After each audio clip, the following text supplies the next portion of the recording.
Hey, welcome back to the channel. So I've got a little story, because you know I like to tell a story. I know I've mentioned in other videos that I was raised on a boat, but my husband and I actually lived on a boat for a while with our kids too, and it's kind of a funny story how that came about. So back in the late 90s, I want to say, actually more like the mid 90s, 95, 96, we had a 28-foot Bayliner.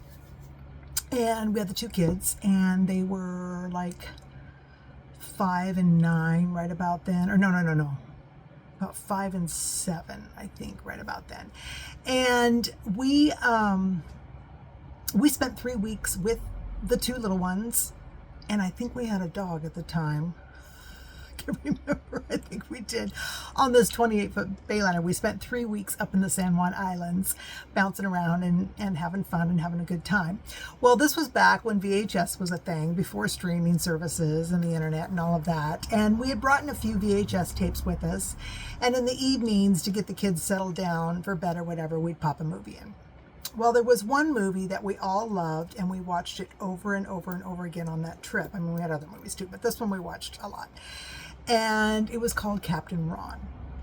Now, if you have not seen that movie, I encourage you to look it up. It stars Martin Short and Kurt Russell. And it's about this family that inherits a sailboat down in the Bahamas. And I think they live on the East Coast or Midwest or something. And anyway, they inherit this boat, but they have to get it to Florida to sell it. And it is currently in the Bahamas, abandoned by the family member that had passed away. So they decide, well, this would be a great family adventure to captain this boat up to Florida to sell it. You know, we'll take a week off work, we'll do this trip. And they get down there and they hire a captain to help them because, you know, they've never boated before in their lives, and this is a sailboat and it's going to be a journey across open water. So they hire this captain who, you know, enter Kurt Russell, who is quite the character. It's a comedy, you know, crazy ensues, and it's a great movie. It's a great family movie. I highly suggest it. But anyway, we watched this movie over and over again. And during this 3 weeks, you know, we're having a good time, and my husband and I are just talking about how we would love to live on a boat, and, you know, and I loved it, and maybe the kids would love it too. And so we get it in our head that we're going to buy a boat and live upon it. So as soon as we get home from our trip, we start looking for a boat, and we tour different boats in Seattle and whatever.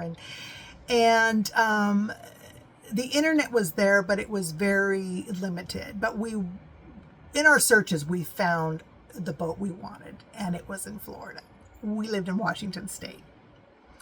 So we plan a trip. We go down to look at the boat and test drive it, and we fall in love with it. It was a 60-foot Commander Chris Craft. They only made like 12 of these, and it was one of the first fiberglass Chris Crafts that they ever made, and so it was a beast. It was 18 feet wide, little over 60 feet long, just a monster. I think that the fiberglass on it was like an inch thick, because this was before they knew they didn't need to make them that heavy duty. But this thing was a beast, and it was a perfect liveaboard. It had 3 staterooms, 2 baths, you know, so there'd be plenty of room for all of us. It had a nice big deck on the back that we could use as a family room, and then it had like a little formal salon down below with a living room, and the kitchen was plenty big, and there was room for a full-size washer and dryer. It was a perfect liveaboard situation, but the problem was it was in Florida. So we had to figure out how we were going to get that boat back to Washington. And we had to figure out the financing.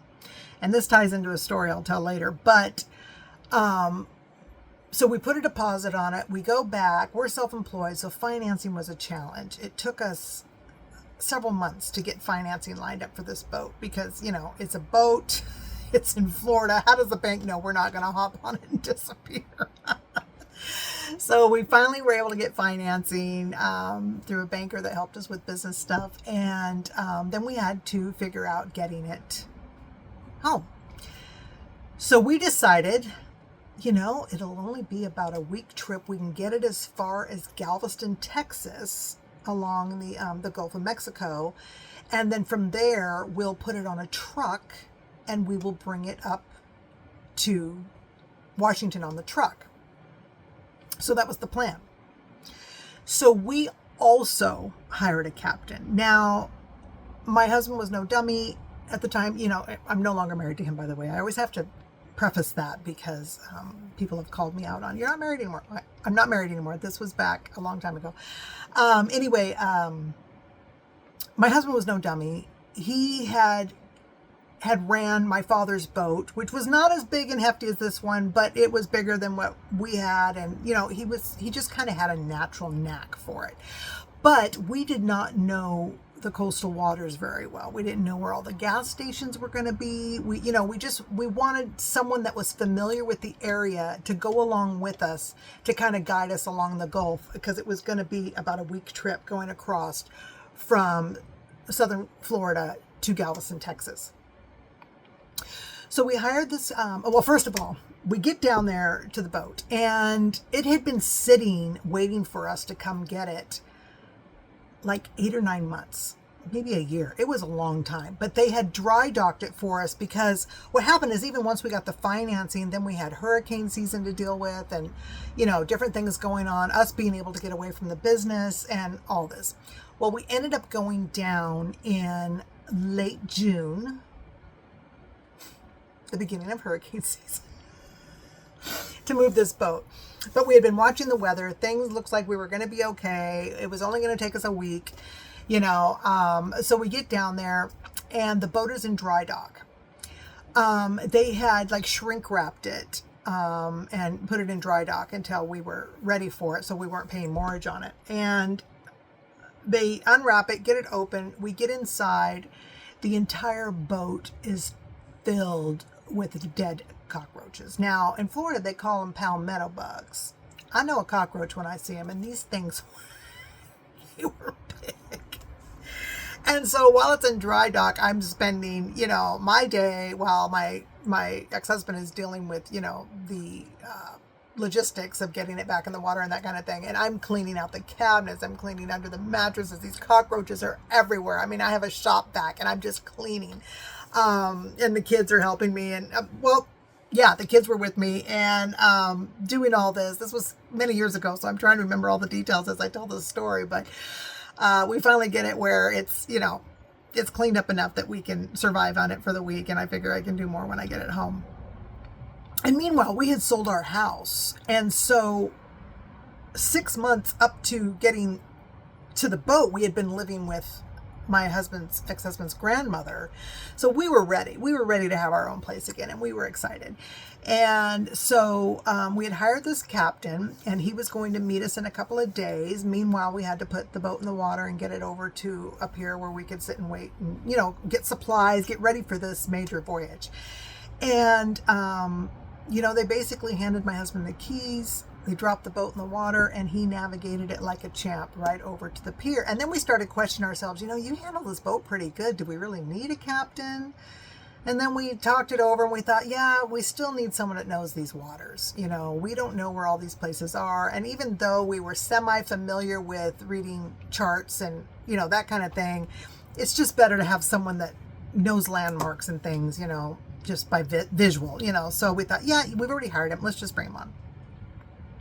So he shows up with his wife, and they're quite a bit older than us. You have to remember, when we were doing this, we were only in our late 20s. I don't think we were even 30 yet.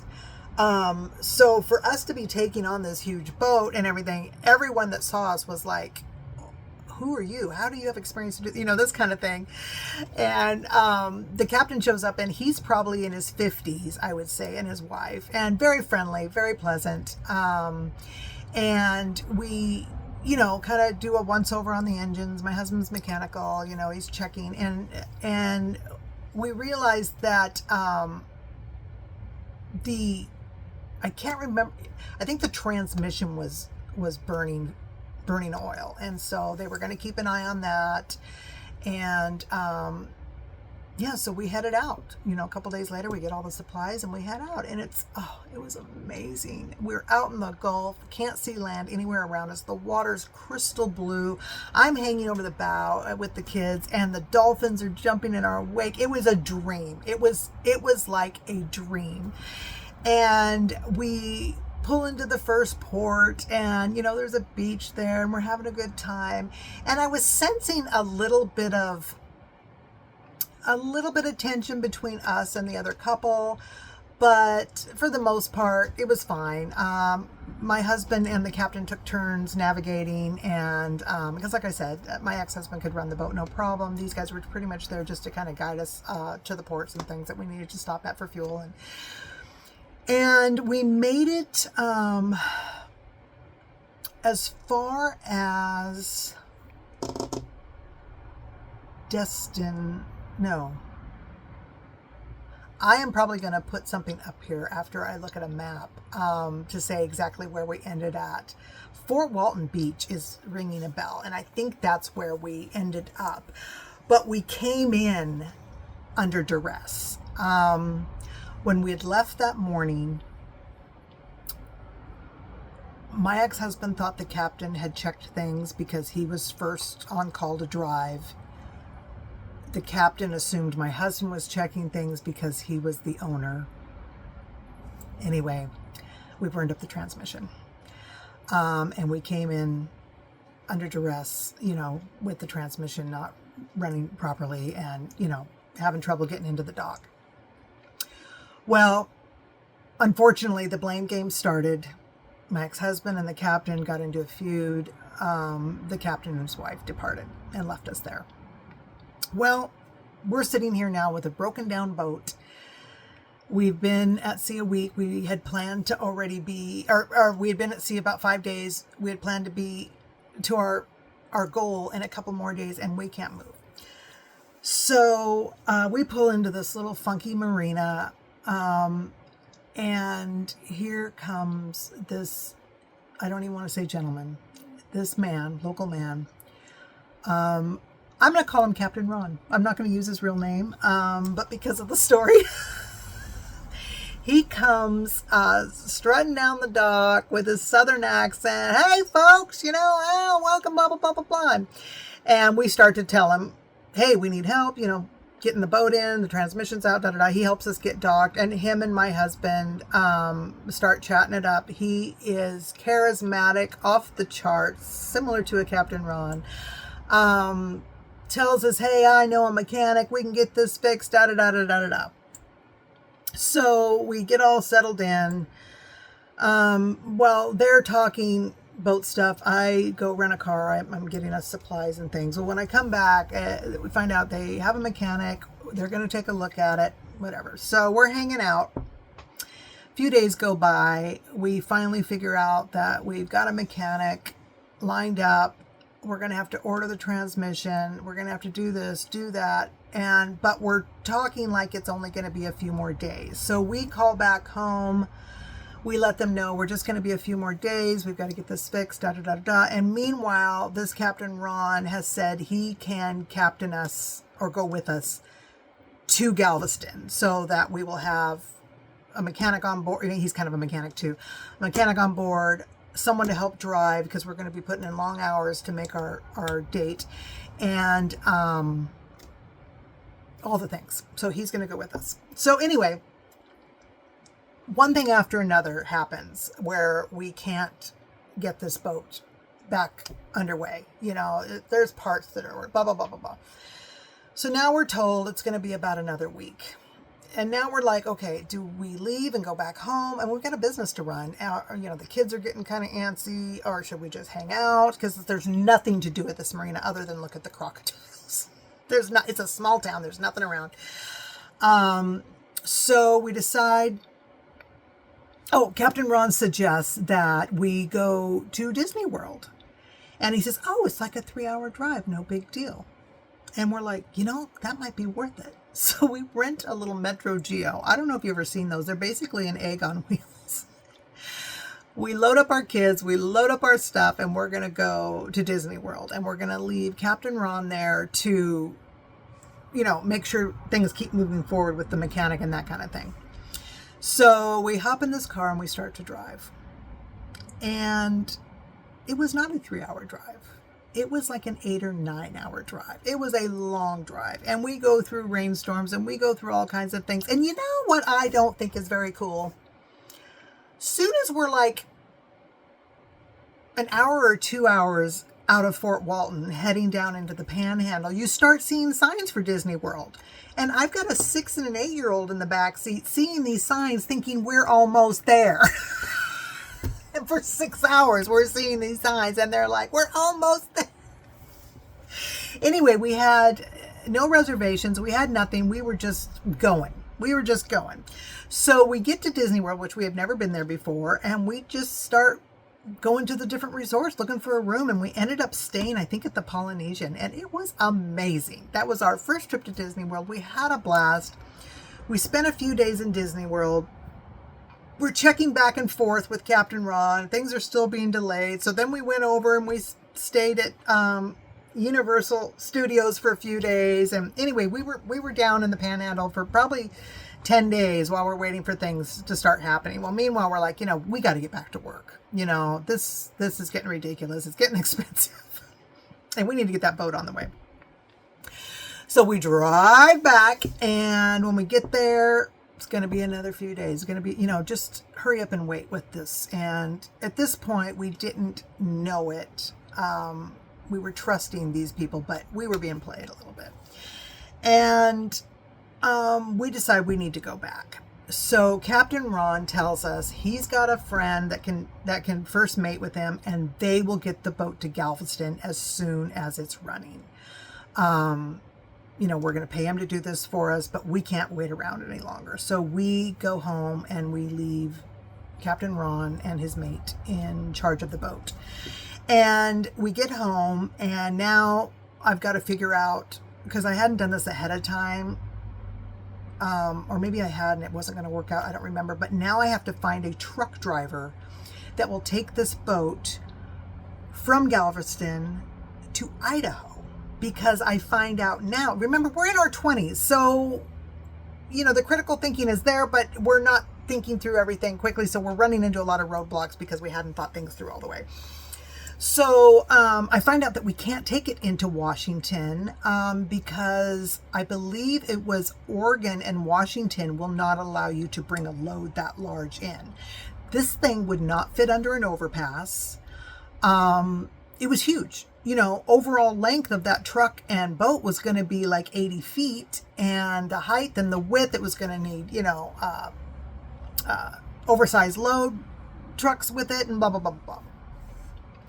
So I'm calling around to different places trying to find out what I can. Because like I said, the internet was it was a baby thing then. And it was really difficult to find things on the internet because a lot of companies didn't even have websites and stuff yet. This was very new. And I think I got a name of a guy from a yacht dealer or something. And back then they would take boats and put them on a barge and even bring them through the Panama Canal and around. But I think it was a limit, or it was too expensive. I can't remember why we didn't do that route, but we decided we were going to put it on a truck. So I finally get this truck driver on the phone. And I'm telling him what we want to do. And he's like, sure, no problem. He's a Southern guy. Sure, no problem, blah, blah, blah. And, I'm like really concerned about this boat being taken from, Texas all the way to Idaho with no damage. Oh, honey, it rides on air. You could put a glass of water on the bow, and by the time it gets to Idaho, there would not be a drop spilt. Well, I'm calling bullshit on that because I don't know anything that rides that smooth. So I end up getting an insurance rider. Now, this insurance rider was very expensive. I can't remember what it was, but my ex-husband and I took a breath and was trying to decide if it was worth getting this insurance rider. And this insurance rider would only be good for, I think, 30 days. And it would cover the boat while it was in transit on this truck. I'm not even sure if it covered 30 days. God, I wish I could remember. It was so long ago. But it was a short-term insurance policy for a very much a lot of moolah. but it would cover it. And we really hemmed and hawed whether we wanted to spend the money, because we're like, this truck driver swears it's going to be, safe and da-da-da-da-da, and this is kind of expensive. And, we had just spent the rent down in Florida goofing off, and we're like, but we decided, we should do this. So we spent the money on the insurance writer. Meanwhile, Captain Ron is still pussyfooting around down in Florida, with delays and delays. And we had rented him a car and given him a cell phone. Back then they were like Nextel speakerphones, so that he could get around and make things happen. Well, finally we're getting a call, where's the rental car? Why isn't it back yet? And we're dealing with all of this, and he's giving us stories. And like I said, we did not understand at the time. We were young and we trusted him, but he was playing us. And there's more to that story later. But finally, now we're like at the end of July, I want to say, because we had spent 4th of July and everything down there ourselves. And now we're like at the end of July, first part of August, whatever. And he's gotten underway with this boat, and he's going to bring it to Galveston.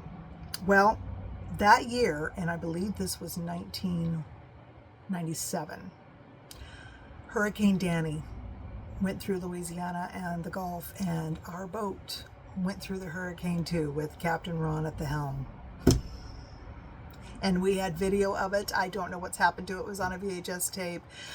But yeah, that was hellacious storm, and he felt it would be safer to stay out in the storm rather than try to go in, because it would be worse off at shore. And I gotta say, it was his life on the line as well, and it was probably a good move, because it was pretty bad, and he just rode out the storm out off the coast, and God bless him, he made it to Galveston eventually.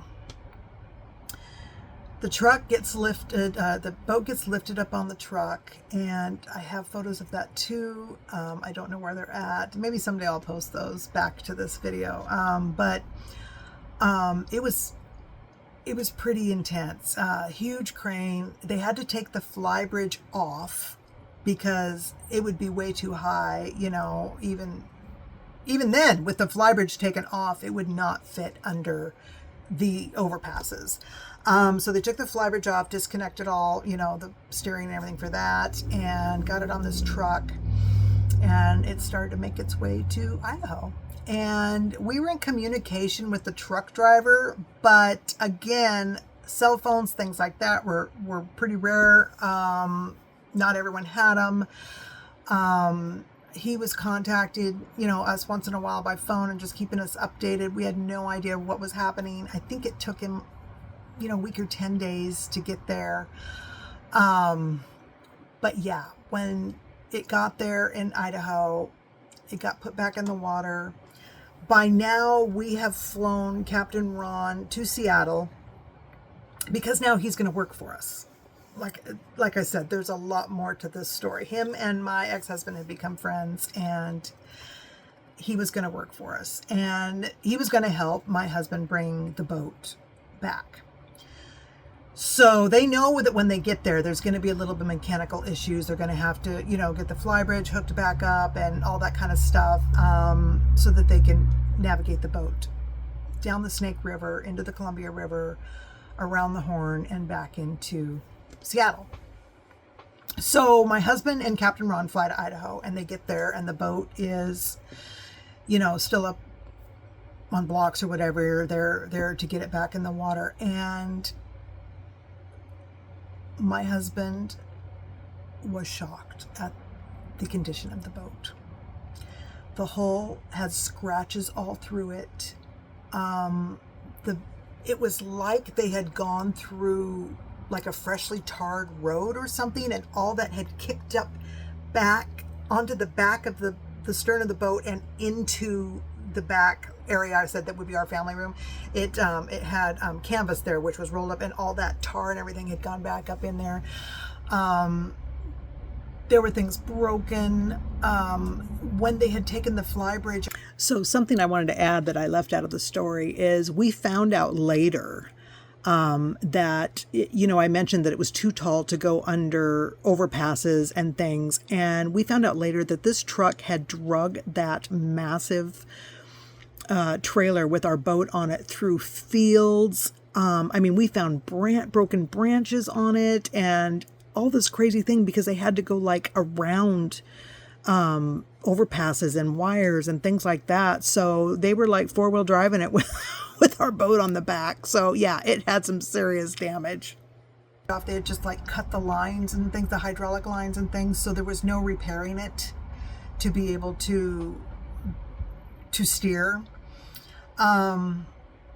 It was in bad shape, but thank God we had bought that insurance policy. I mean, we were going to deal with that when I got there to see what they were going to cover, but the boat was trashed. It was trashed when it got there. Well, my husband and Captain Ron get the boat in the water. They realize they have no steering. And when I say no steering, they have the steering wheel and all those lines have been cut. So there's no steering, but they do have the engines, and that's how they were going to navigate. So they take a few days getting down the Snake River through several sets of locks.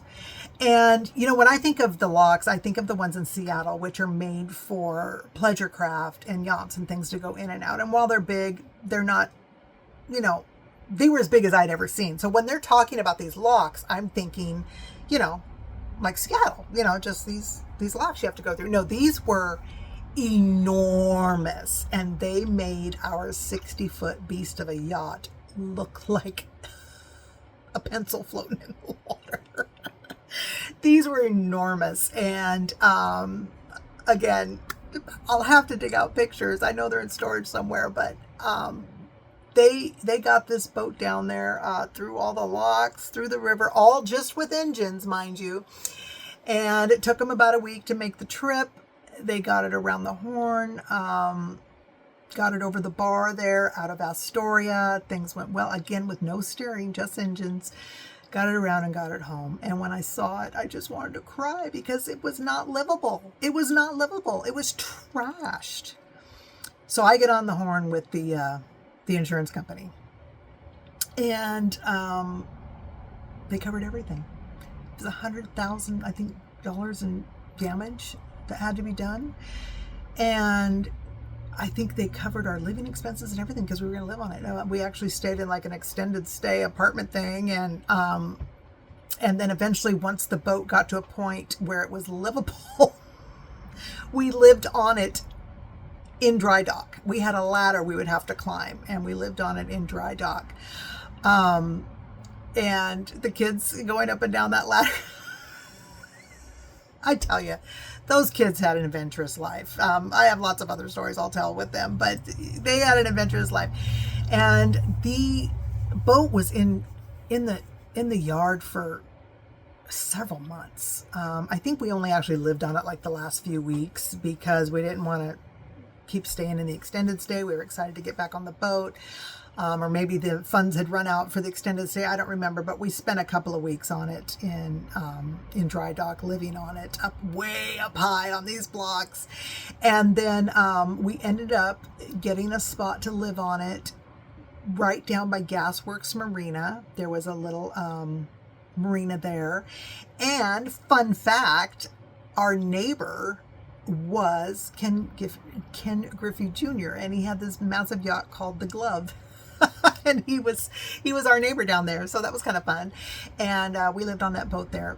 And the girls, right there was a boat ramp. I mean, literally went right alongside of our boat. And the boat ramp is where the Seattle Duck would come and go in. And those were amphibious kind of vehicles where they could go on land and water. And they don't have them anymore. But back then they would run, especially on the weekends for tourists and things.